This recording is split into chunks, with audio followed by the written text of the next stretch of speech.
नमस्कार सुधी दर्शकबृंद आमी शेखर घोष बोलছি भाग्य विचार वन चैनल থেকে।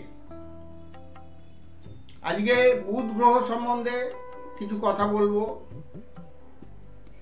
বুধের কি কাজকর্ম, বুধ কেমন গ্রহ, এই সব নিয়ে একটু বলি এবং আলোচনা করি। আপনাদের ভালো লাগবে বলেই আমার মনে হয়। বুধ মানুষের জীবনে খুব উজ্জ্বলতম গ্রহ। বুধ যদি ভালো না থাকে তাহলে মানুষের অনেক অসুবিধা হয়, অনেক ক্ষতি হয়, শীর্ষে উঠতে পারে না, উঁচুতে উঠতে গেলে অনেক বাধা আসে। সৌরমণ্ডলের সূর্যের খুব কাছের গ্রহ বলে একে পরিষ্কারভাবে দেখা যায় না বুধকে। বুধের রং সবুজ বলে মনে করা হয়। বুধ গ্রহ যদি উচ্চ স্থানে থাকে, জন্মকুণ্ডলিতে বুধ গ্রহ যদি উচ্চ স্থানে থাকে, তবে মানুষের বাক্য বিন্যাস, বাকশক্তি, বাগ্মিতা, বাণিজ্যে লক্ষ্মী লাভ, মানুষের সাথে মিলেমিশে চলার প্রভূতপূর্ণ ক্ষমতা থাকে।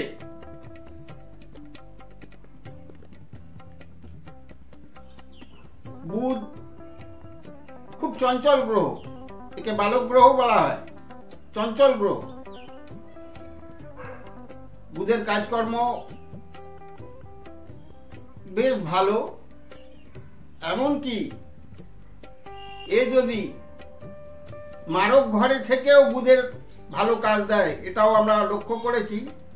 বুধ মারক ঘরে রয়েছে, জাতকের সমূহ বিপদ, কিন্তু তবুও সে ভালো কাজ করে যাচ্ছে। এগুলো একমাত্র বুধের পক্ষেই সম্ভব। বুধ অত্যন্ত শক্তিশালীভাবে মানুষকে উচ্চ ক্ষমতায় নিয়ে যায়, উচ্চ স্তরে নিয়ে যায়, ব্যাপক পরিচিতি পায়। ব্যাপক প্রত্যেক মানুষকে তার কথার দ্বারা, তার বাগ্মিতার দ্বারা সে বশ্যতা স্বীকার করাতে পারে। এটাই বুধের সবচেয়ে বড় গুণ। বুধ ভালো থাকলে বাণিজ্য অবশ্যই ভালো হবে, অবশ্যই ভালো হবে। যে বাণিজ্য করুক ভালো হবে, এটা কিন্তু নিশ্চিতভাবে বলা যায়। বুধকে কখনো কখনো অত্যন্ত চঞ্চল হয় এবং চঞ্চল মনে হয়, এবং এই জন্যে বুধ যখন খারাপ গ্রহের সাথে থাকে তখন খারাপ কাজ করে, যখন ভালো গ্রহের সাথে থাকে ভালো কাজ করে। এটা যখন বুধের খারাপ পজিশন থাকে তখনও সে ভালো কাজ করে।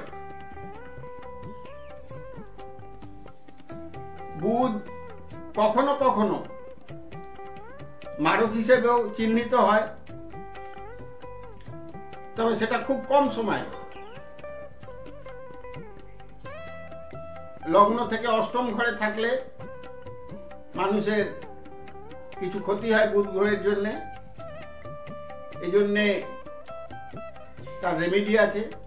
বুধ 88 দিনে সূর্যকে প্রদক্ষিণ করে। 88 দিনে সূর্যকে একবার প্রদক্ষিণ করে।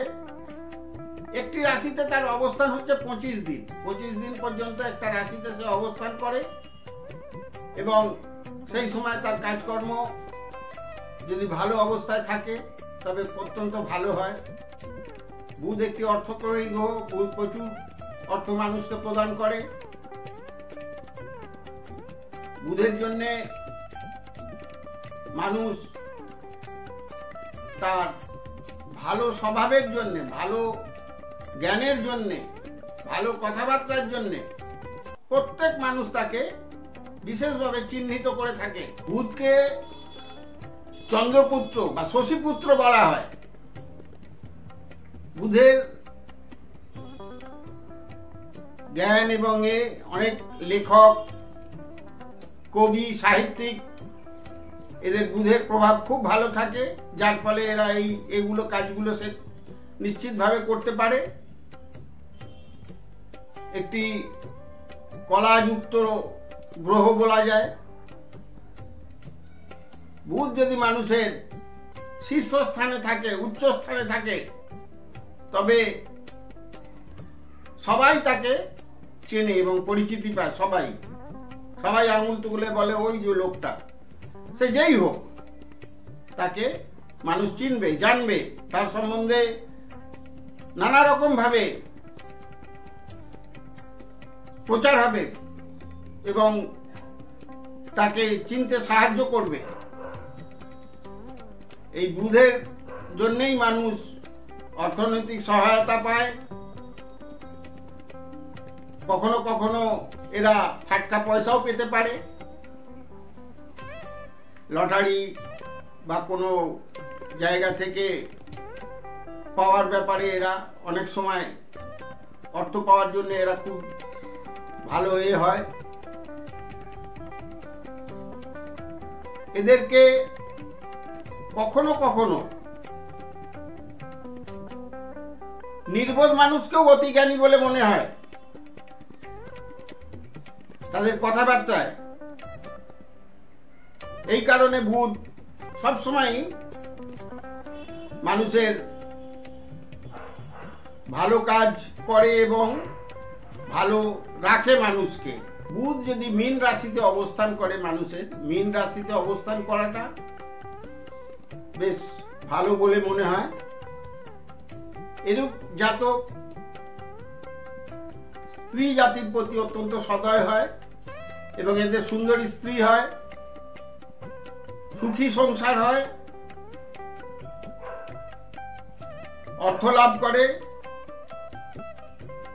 জীবনে ভালো কাজ করে।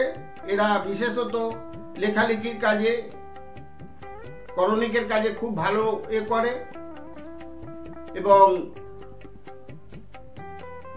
এদের আর্থিক দিকও বেশ ভালো থাকে। বুধ গ্রহ সম্বন্ধে আরো বলা যাবে, আরো বলা হবে। আজকে এইটুকু বলেই আমি শেষ করছি। আপনারা আমার চ্যানেলটিকে যদি নতুন হন তাহলে সাবস্ক্রাইব করবেন, লাইক করবেন, প্রয়োজনে কমেন্ট করে আমাকে জানাবেন আমি যা বললাম সেগুলো ঠিক কিনা। ঈশ্বর আপনাদের মঙ্গল করুন। নমস্কার।